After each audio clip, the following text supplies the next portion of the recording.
할렐루야. 오늘도 주님 앞에 예배하는 여러분들의 삶에 하나님의 아름다운 은혜와 사랑이 충만할 것을 믿습니다. 우리 서로를 축복하시겠습니다. 당신은 사랑받기 위해 태어나셨습니다. 이게 굉장히 중요한 진리죠. 이 고백은요, 방향이 참 중요한데요. 우리는 하나님의 사랑받도록 지음받았고 그렇게 태어난 존재입니다. 근데 또 하나 중요한 것이 있죠.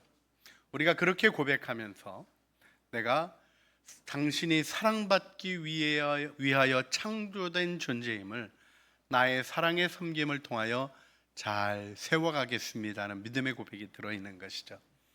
그렇습니다. 우리는 사랑의 길을 걸으며 하나님의 은혜를 알아갑니다.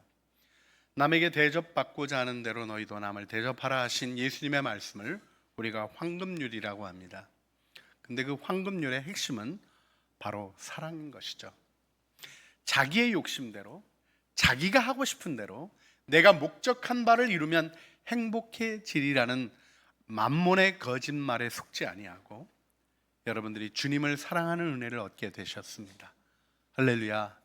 이 아름다운 축복을 우리가 다시 한번 마음에 일깨워 되새기며 사랑의 사람으로서는 귀한 주일 되기를 소원합니다. 우리 고린도전서 13장 13절 사랑장의 마지막 절이 이렇게 기록되어지죠. 그런즉 믿음, 소망, 사랑 이 세 가지는 항상 있을 것인데 그 중에 제일은 사랑이라. 아멘. 여러분에게 이 말씀으로 도전합니다. 여러분의 삶의 얘기가 믿음, 소망, 사랑 얘기입니까? 아니면 돈, 쾌락, 권력 같은 세상에 허망한 것입니까? 여러분이 추구하고 여러분이 가치를 두고 여러분의 시간과 삶을 들여 노력하는 것들이 믿음, 소망, 사랑의 아름다운 영원한 이야기입니까? 아니면 세상 사람도 쳐다보다가는 쯧쯧하고 고개를 돌리는 허망하고 헛된 것들입니까? 우리가 다시 한번 나의 삶을 이 예배 속에 주님 앞에 되짚어 생각해 보아야 할 줄 믿습니다. 우리에게는 믿음의 고백이 있고 소망의 증언이 있습니다. 우리는 믿음의 공동체이죠. 근데 여러분, 믿음은 우리에게 무엇을 요청합니까? 믿음은 믿음을 가지는 것에서 더 나아가서 믿음을 선포하며 믿는 바가 드러나는 하나님의 영광을 나타내기를 우리에게 요청합니다. 그래서 믿음의 고백을 경험하는 신앙의 생활을 해야 되는 것이 우리의 삶에 있는 은혜요 기쁨이죠. 할렐루야. 여러분, 우리가 이 세상 살아가면 어려움들이 있잖아요. 그 어려움을 어떻게 대하는가 하는 것도 굉장히 중요한 것 같습니다. 저는 여름에 이렇게 후덥지근한 상황이 되면요, 진짜 살고 싶지 않습니다. 더위를 타는 데다가 그냥 가만히 있어도 이 뒷머리는 늘 젖어 있어요. 그리고는 여러분 어떠신지 몰라도 가운 하나 더 입었습니다. 우리 여러 가지로 노력해 주셔서 앞쪽에 좀 그래도 감당할 수 있게 도와주시지만 더워요. 그 다음에 습기 있으면 어떻습니까? 여러분 별로 잘 못 느끼시나 봐요.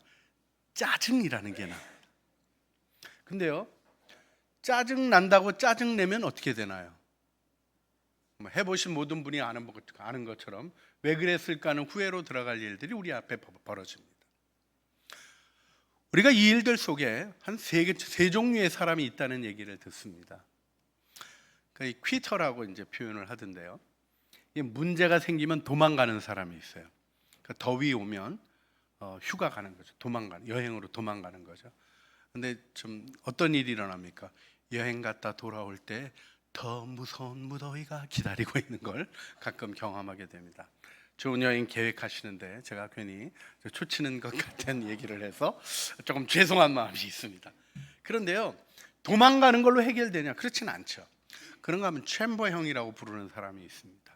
딱 버팅기고 이렇게 인고하는 거죠.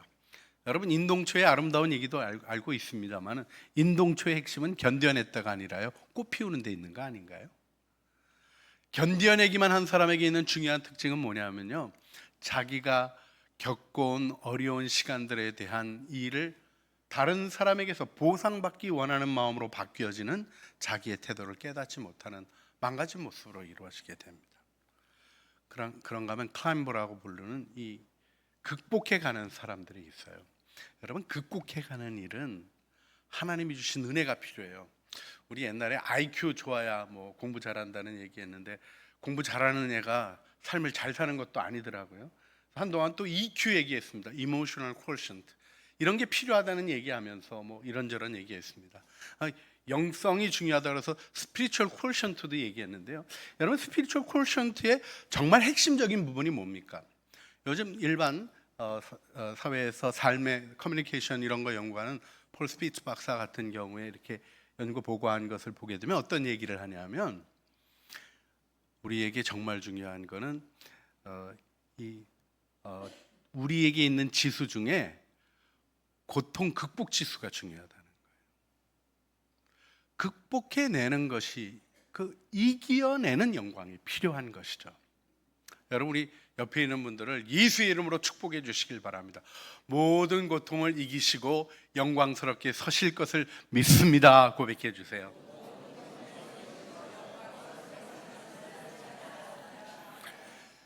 네, 여러분 그렇게 서실 것입니다. 어떤 어려움이 올다 할지라도요. 요즘 날씨보다 더 짜증나는 게 정치인 것 같고요. TV 틀고 듣다 보게 되면 무슨 저런 얘기들이 있나 싶은 아주 너무 피폐한 마음들이 우리에게 더 심각해집니다.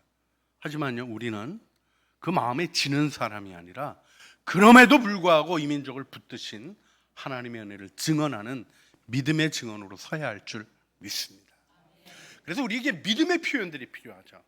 저는 믿음의 증언 중에 성경에 나오는 말씀 중에 꼽으라고 하면 사도 바울의 믿음의 고백을 꼽고 싶습니다. 사도행전 27장 25절 말씀인데요. 그러므로 여러분이 안심하라. 나는 내게 말씀하신 그대로 되리라고 하나님을 믿노라. 여러분, 이 아름다운 말씀은요, 사실 위기 속에 나온 말씀이었어요. 바울이 주 예수의 몸으로 알렉산드리아 배를 타고 갑니다.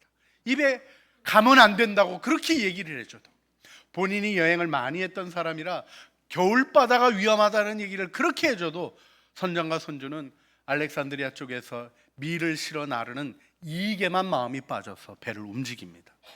그리고는 유라굴로라는 광풍을 만나게 됩니다. 여러분, 이 배가 흔들리는 것 가운데 사람들이 보낸다 하는 일이 얼마나 무서웠을까 생각해 보게 되는데요. 성경엔 더 무서운 얘기도 하나 나와요. 그 바다가 스르디스라는 모래톱이 있다는 겁니다.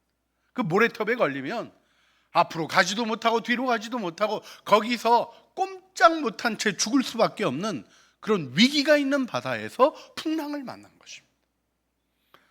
여러분, 배 타다가 풍랑에 시달려 본 경험이 있으십니까? 배멀미라 그러죠. 근데 배멀미가 몇 시간 정도 하면 견딜만 하나요?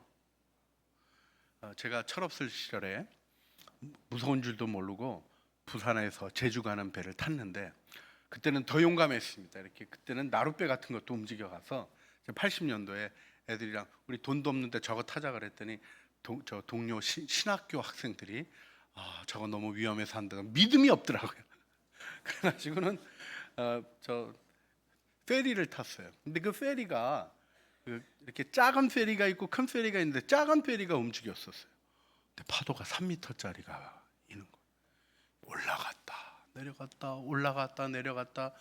저 그때 부산에서 이 제주까지 가는 게요 8시간 걸렸거든요.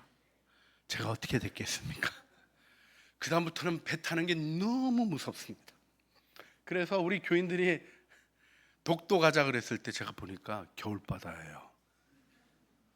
제가 이 성경을 읽어서 이 유라굴로 광풍이, 바다는 5, 6월의 장판 같이 편안하고 가을 넘어가기 시작하면서도 풍랑이 인다는 걸 알아서 저는 못 갈 것 같습니다. 그랬더니 우리 목사님들이 가시라고 그래서 목사님들이 가셨어요.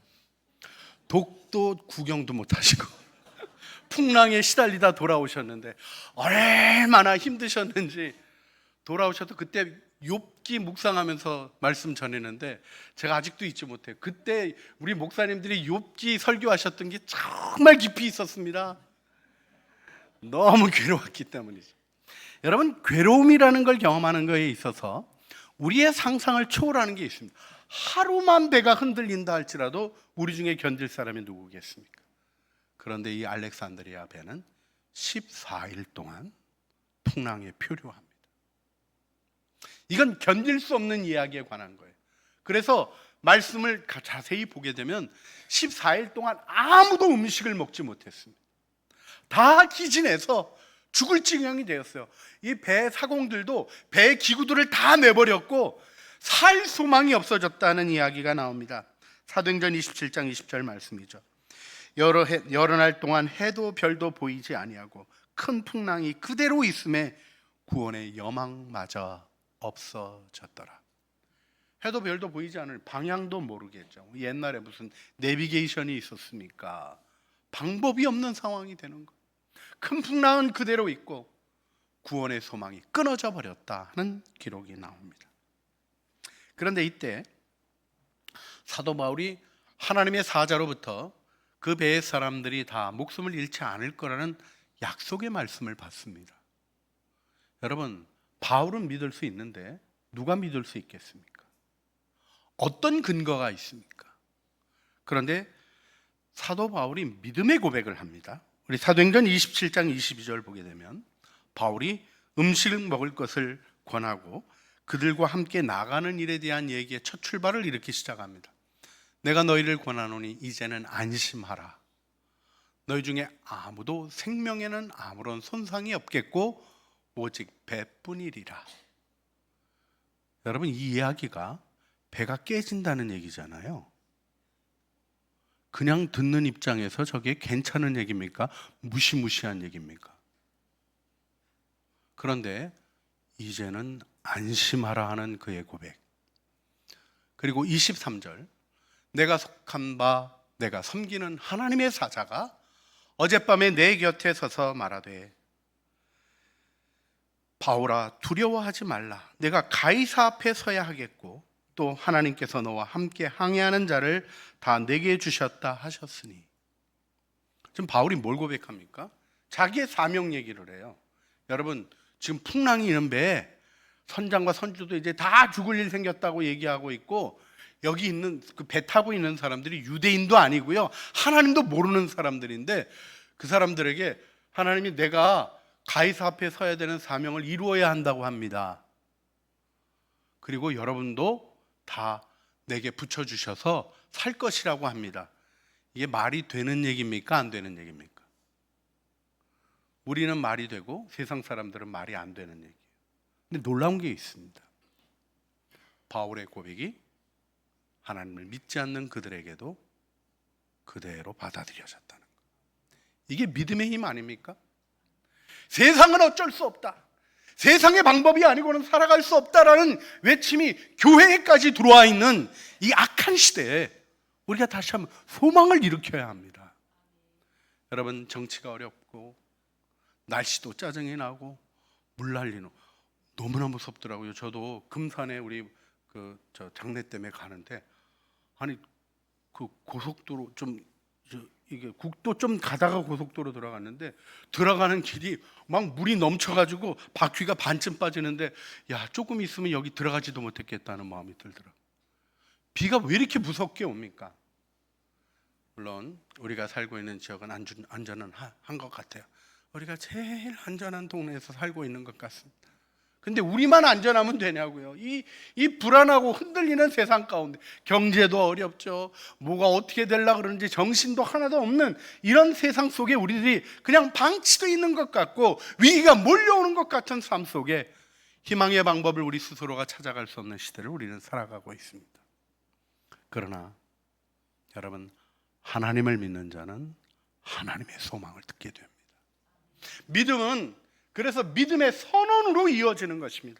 사도 바울이 이렇게 얘기하죠. 그러므로 여러분이 안심하라. 나는 내게 말씀하신 그대로 되리라고 하나님을 믿노라. 이 이야기를 교인들에게 한 게 아니에요. 자기와 함께 위기의 배 가운데 있는 고통당하는 자들, 14일이나 배 풍랑에 흔들려가지고 아무것도 먹지 못한 채 정신이 오락가락하는 자들에게 선언한 것입니다. 그때 어떤 일이 일어납니까? 사실요, 우리 사도행전 27장을 보면 놀라운 기록들이 이어져요. 날이 새어가며 바울이 여러 사람들에게 음식 먹기를 권하여 이르되 너희가 기다리고 기다리면 먹지 못하고 줄인 지가 오늘까지 열 나흘인즉, 그리고 34절에 음식 먹기를 권하노니 이것이 너희의 구원을 위하는 것이요 너희 중에 머리카락 하나도 잃을 자가 없으리라 하고 떡을 가져다가 모든 사람 앞에서 하나님께 축사하고 떼어 먹기를 시작하며, 같이 읽어볼까요? 그들도 다 안심하고 받아 먹으니. 이 마지막 36절이 기적입니다. 여러분, 14일 동안 배멀미했던 사람들이 지금 바울이 이 떡 먹고 힘내야 됩니다, 배는 깨어지는데 여러분 살아납니다, 이 얘기를 받아들이고 떡을 받아 먹었다는 거예요. 음식이 공급하는 힘을 취하였다는 겁니다.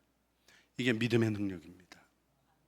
여러분, 우리가 이 시대 속에 없는 것을 얘기하고 문제를 얘기하는 사람으로 멈추면 안 됩니다.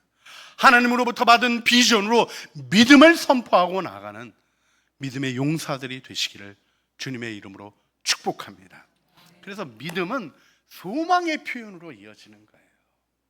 세상은 알지 못하지만 하나님의 약속이 이루어지며 우리들을 붙드신 하나님의 은혜가 이루어지며 결국 하나님이 이 모든 것을 이기고 벗어나게 하는 자로 우리를 세워주시는 것입니다. 그런데요, 이 믿음의 고백에도 일시적인 게 있고 견고하게 펼쳐지는 게 있어요. 이 차이가 왜 발생할까요? 여러분, 우리가 믿음의 비밀로 하나 기억해야 될 것이 있습니다. 무엇이냐면 믿음은 하나님의 은혜의 선물인데요, 모두에게 주시는 선물이지만 그 선물을 받아 취하는 자가 누리는 거죠. 이걸 정확히 보여주는 것이 어제 여러분들이 묵상하셨던 우리 이스라엘 왕 요아스와 엘리사와의 그 마지막 대화입니다. 엘리사가 죽을 병이 든 거예요. 여러분, 하나님의 사람도 죽을 병이 들어서 죽었습니다. 인생의 길에는요, 끝이 있는 거예요. 그게 어떻게 오는가는 하나님이 결정해 주신 은혜 속에 이루어지는 겁니다. 그런데요, 놀랍고 재밌게도 마지막으로 사역을 합니다. 엘리사가 요아스 왕에게 동쪽 창을 여십시오, 활을 쏘십시오. 활을 쏴요. 하나님의 사람이 하라는 대로 왕이 지금 따라하는 겁니다. 왕에게 하나님의 사람이 그 의미를 설명해 줍니다. 하나님이 아벡에서 시리아의 세력을 쳐서 멸하게 하실 것입니다. 이 활이 날아가는 것은 그 일을 증언하는 것입니다 하고 의미를 알려줍니다. 그 다음에 화살을 취해서 땅을 치라고 하죠. 그런데요, 어떤 일이 일어납니까? 화살을 잡으소서 하고 잡음에 엘리사가 또 이스라엘 왕에게 이르되 땅을 치소서 하는지라. 근데 어떻게 했대요? 3번 치고 그쳤대요. 이때 엘리사가 화를 내고 책망합니다. 5번은 쳐야 했습니다. 그러면 시리아를 제압했을 것입니다. 왜 3번만 치셨습니까? 하는 이야기를 합니다. 근데 우리 어제 새벽에 우리 전 목사님도 말씀 전하면서 그 아쉬움을 얘기했는데, 왜 하나님이 처음부터 5번 치라고 안 그러셨나? 치는 숫자대로 이긴다고 얘기해 줬으면 아마 10번, 100번 쳤을지도 모르겠죠. 근데 여러분, 여기서 정확히 아셔야 될 게 있어요. 그것은 믿음이 아닙니다. 믿음은 무엇입니까? 하나님의 약속을 의지하고 내가 화살을 집어들고 쳐대는 게 내 믿음입니다. 이 믿음의 응답이 있어야 하나님의 역사가 나타나는, 하나님의 축복이 주어져도, 승리의 축복이 주어져도, 이스라엘 왕 요아스 사실 악한 왕이에요. 우상 섬기고. 그러나 하나님이 백성을 긍휼히 여기시며 구원을 베푸시는 일로 사용하시는데 그 일에도 3번밖에 못했어요. 여러분, 믿음은 응답의 요소가 있다라는 걸 꼭 기억하셔야 돼요.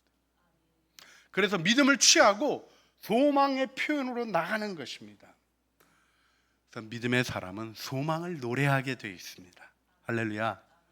저는 소망의 노래 속에 제일 아름답게 기억하는 것이 사무엘하 23장에 나오는 다윗의 고백입니다. 다윗의 노래에 정말 아름다운 노래가 나오죠. 우리 다윗의 고백에 우리 사무엘하 23장 4절을 보게 되면 그는 돋는 아침빛 같고 구름 없는 아침 같고 비 내린 후에 광소로 땅에서 우미 돋는 새풀 같으니라. 너무나 아름다운 말이잖아요. 근데 여러분, 이 아름다운 말이요, 환경 표현한 게 아니라 그 다음 말씀이 정확히 표현하고 있는데 5절 말씀을 보면 내 집이 하나님 앞에 이같지 아니하냐. 하나님이 나와 더불어 영원한 언약을 세우사 만사에 구비하고 견고하게 하셨으니 나의 모든 구원과 나의 모든 소원을 어찌 이루지 아니하시랴. 여러분, 이 고백이 너무나 아름답죠. 다윗이 지금 돋는 아침빛 같다고 얘기한 게 딴 게 아니라 자기 가문이 그럴 것이라고, 자기의 집안이 그럴 것이라고 믿음으로 선언하고 있습니다. 할렐루야. 근데 우리가 아는 바대로요, 그 고백을 하는 다윗에게는 문제가 많았습니다. 첫 번째, 건강이 안 좋았어요. 전쟁에 나가서 여기저기 칼 맞고 했던 경험들이 있어서 이 몸 순환이 안 돼서 그런지 추위에 떨었어요. 그래서 인간 난로를 둬야 잠을 잘 수 있었습니다. 아비삭이라는 젊은 인간 난로를 왕을 위해서 구했던 얘기가 나옵니다. 두 번째로는요, 그의 아들들이 반역을 합니다. 우리가 아는 대로 열왕기상 처음에 나오는 말씀이 무엇입니까? 아도니아가 자기가 왕이라고 선언하라고 준비했던 일이죠. 아들들 사이에 왕권 다툼이 있는 상황이에요. 자기 집안이 구비되었나? 세상적으로 생각하면 전혀 아닙니다. 더군다나 사무엘하 24장에 나오는 말씀대로 다윗 자신도 나이 들고 연약해지니까 하나님을 의지하는 마음이 흔들리기 시작해서 내 힘이 어떠한가 알아보느라고 백성들을 계수해서 하나님 앞에 범죄해요. 영적인 문제까지 다윗에게 있었습니다. 그러나 하나님이 그를 용서하시고 그에게 은혜를 베푸십니다. 그 가운데서 다윗이 고백하는 것은 무엇입니까? 자기 눈앞에 보이는 얘기하는 게 믿음이 아닌 것이죠. 눈앞에 보이는 것을 누가 믿음이라고 하겠습니까?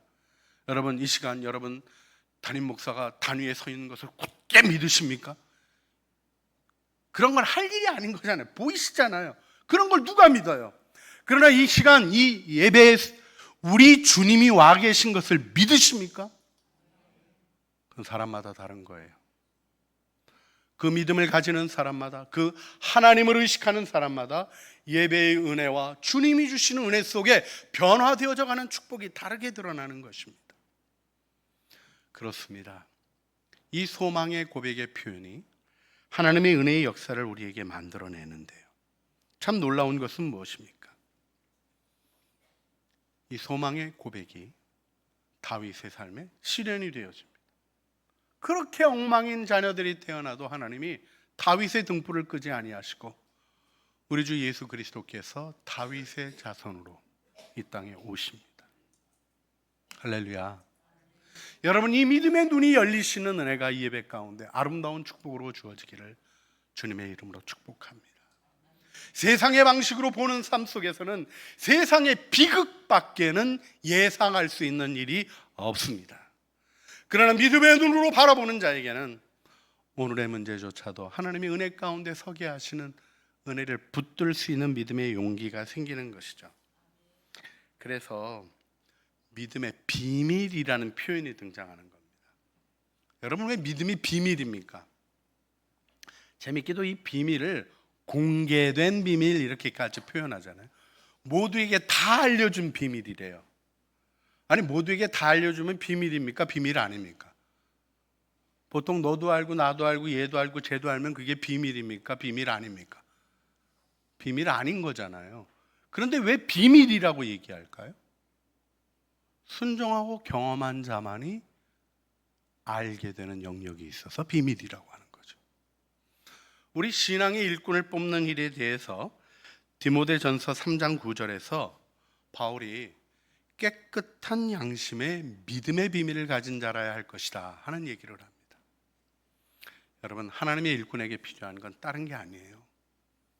선량한 깨끗한 마음, 주님을 바라보는 착하고 좋은 마음, 거기에 하나님을 믿고 믿음의 경험이 있는, 믿음의 증언이 있는 믿음의 비밀을 가진 자로 주님은 우리를 축복해 주실 것입니다. 우리 서로를 축복해 주셨으면 좋겠어요. 믿음의 비밀을 더 많이 드러내세요. 그래요. 여러분 모두가 그렇게 주님 앞에 세워지기를 간절히 소원합니다.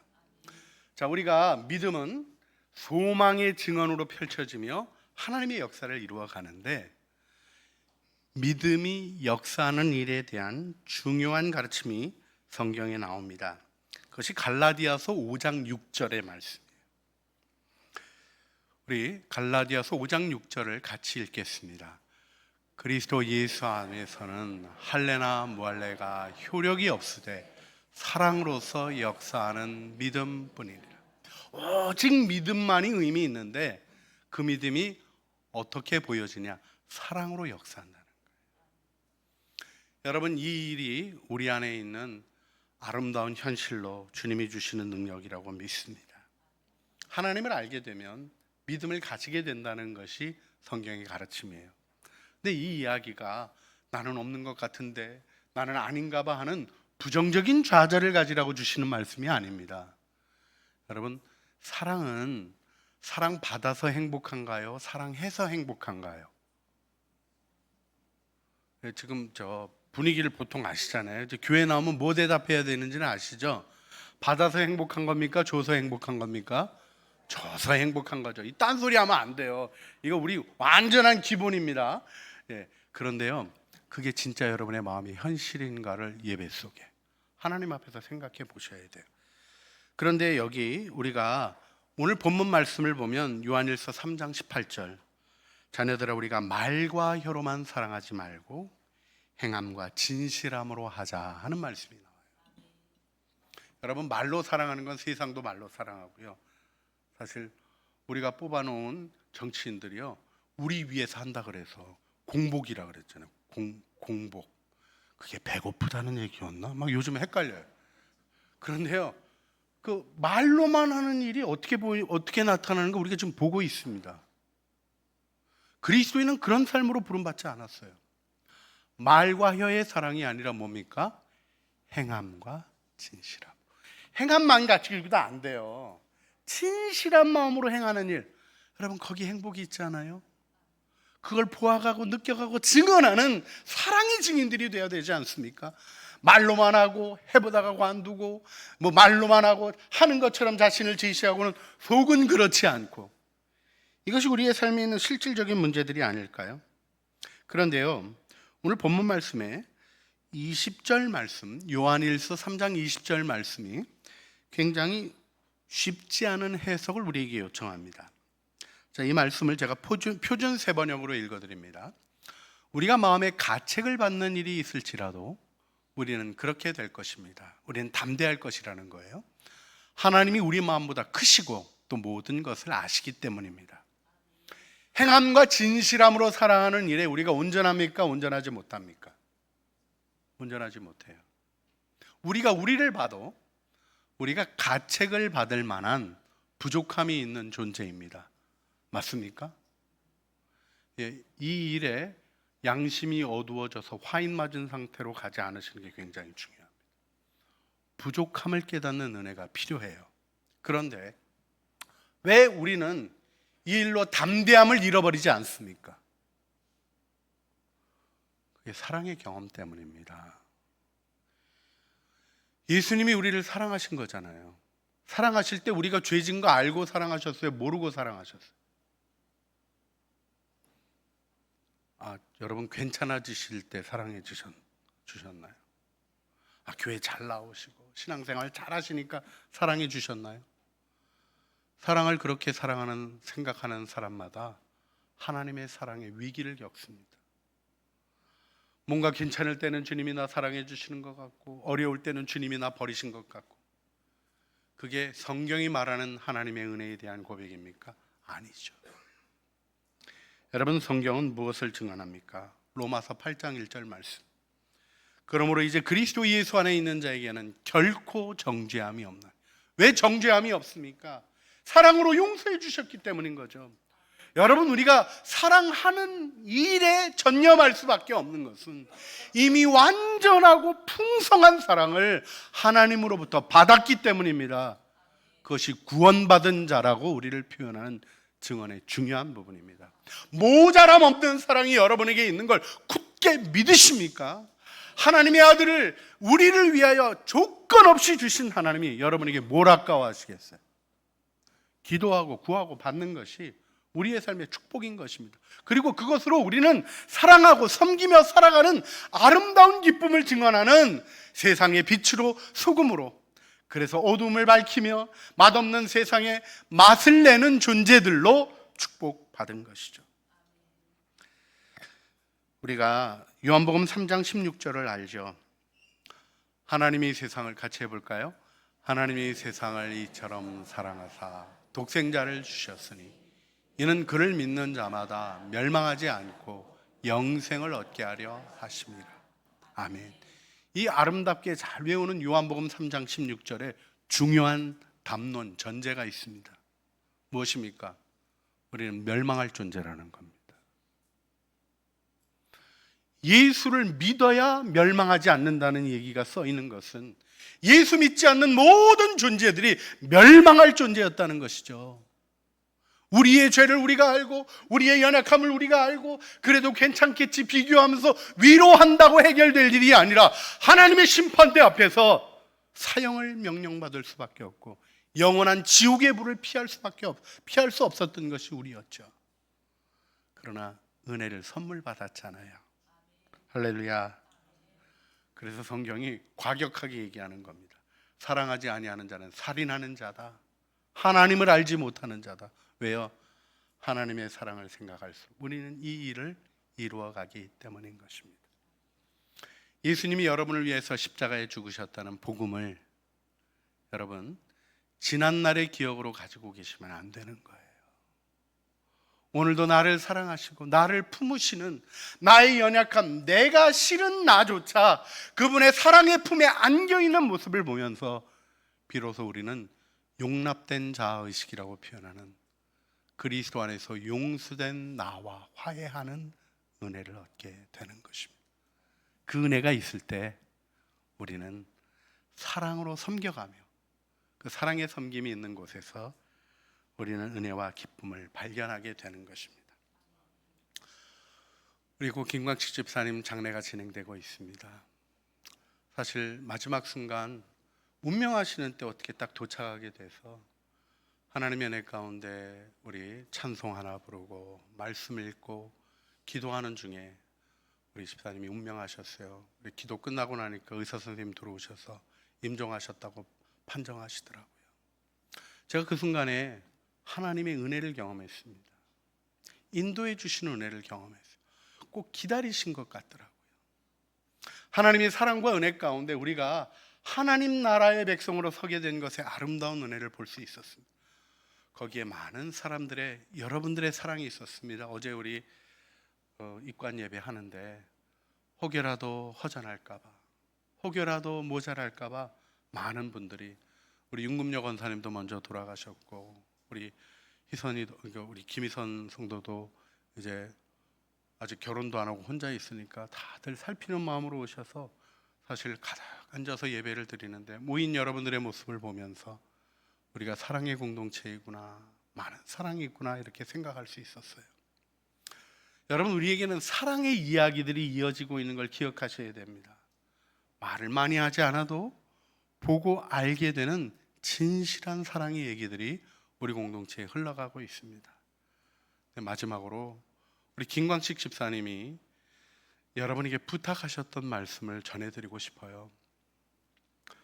몸에 더 이상 어떠한 일도 할 수 없이 이제는 죽음을 기다릴 수밖에 없게 된다는 소식을 집사님이 들으셨을 때 집사님이 믿음으로 받아들이시고 이제 하늘나라 가는 일 준비했으면 좋겠다고 호스피스 병동으로 옮겨주셨으면 좋겠다는 얘기를 하고 우리가 그 일을 진행했어요. 가서 열흘 남짓 있다 가셨어요.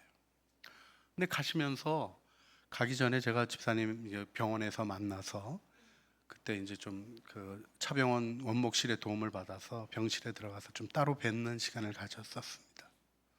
그때 그런 얘기를 하시더라고요. 우리 주님이 손 내미실 때가 있는데 그 손을 꼭 붙들어야 된다고, 우리 창조교회 교인들에게 꼭 전해달라고, 예수님이 손 내미실 때 꼭 붙잡는 사람들이 되시라고, 그렇게 유언의 말씀과 같이 믿음의 응답으로 가야 될 것을 얘기해 주셨어요.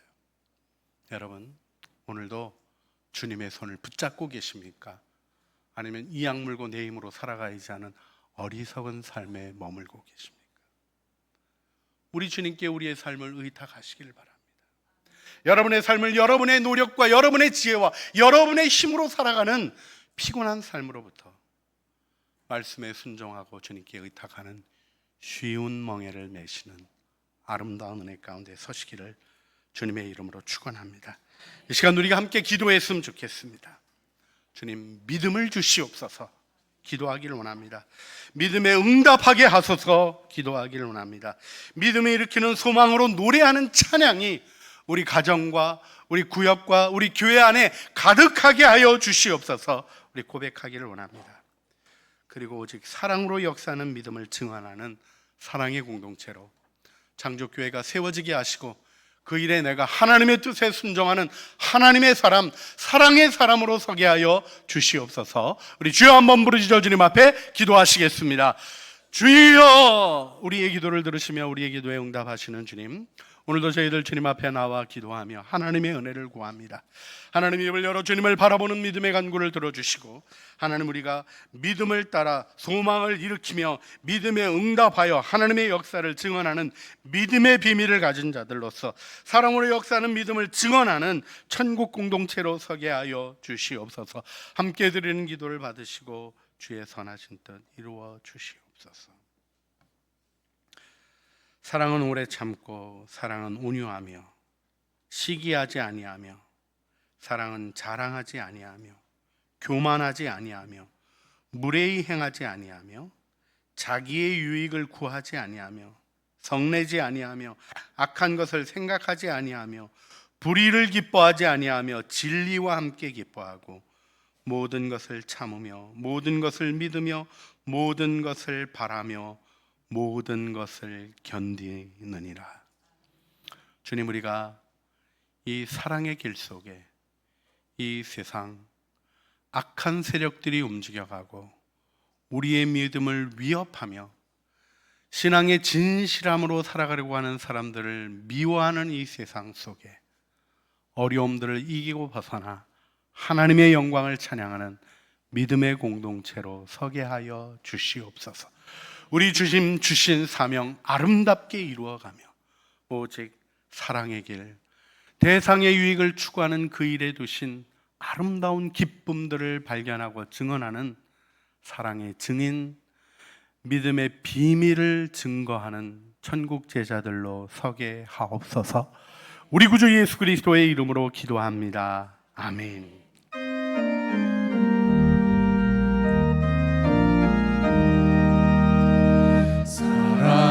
사랑하는 주님 앞에 형제자매 한자리에 크신 은혜 생각하며 즐거운 찬송 부르네.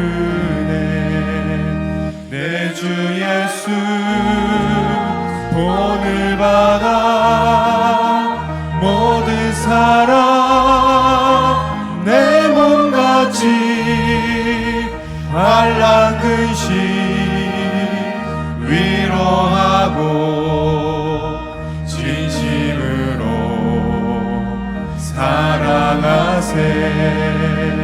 사랑하는 주님 앞에 온갖 충성 다 바쳐서 괴로우나 즐거우나 주님만 힘써 섬기네.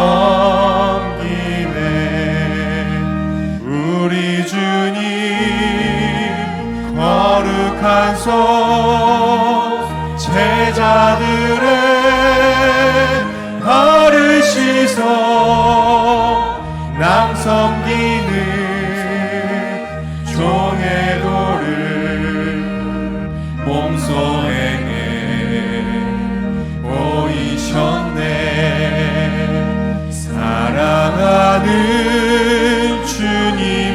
예수 같은 주로 섬기다니 한 피바다 한 몸 이룬 형제여 친구들이여